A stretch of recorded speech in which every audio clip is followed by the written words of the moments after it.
Survey റെക്കോർഡുകൾ digitalise ചെയ്ത് കൃത്യമാക്കുന്നതിന്റെ ഭാഗമായി തിരൂർ നഗരസഭയിൽ ഉൾപ്പെടുന്ന തൃക്കണ്ടിയൂർ വില്ലേജിന്റെ ഡിജിറ്റൽ റിസർവേ പ്രവർത്തനം ആരംഭിച്ചു. നഗരസഭാ അധ്യക്ഷ എ പി നസീമയാണ് ഡിജിറ്റൽ റിസർവേ ക്യാമ്പ് ഓഫീസിന്റെ പ്രവർത്തനം ഉദ്ഘാടനം ചെയ്തത്.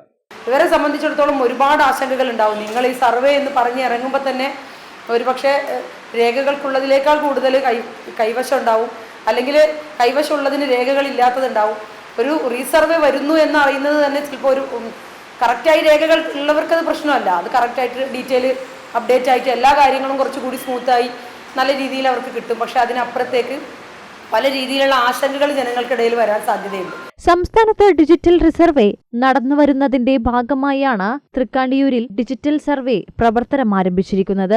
വില്ലേജ് ഓഫീസ് കെട്ടിടത്തിന്റെ മുകൾ നിലയിലാണ് ഓഫീസ്. ഡിജിറ്റൽ സർവേ ഏകോപിപ്പിക്കുന്നതിനും പൊതുജനങ്ങൾക്ക് സർവേ സംബന്ധിച്ച കാര്യങ്ങൾക്ക് ബന്ധപ്പെടാനും സാധിക്കും. Malappuram resurvey assistant director Rajeevan Pattathari അധ്യക്ഷത വഹിച്ചു. നഗരസഭാ ഉപാധ്യക്ഷൻ P Ramankutty, advocate S Girish, K Abdul Salam, തഹസിൽദാർ K Noushad, village head surveyor V S Sajith Kumar, village officer Sunil Kumar തുടങ്ങിയവർ സംവദിച്ചു.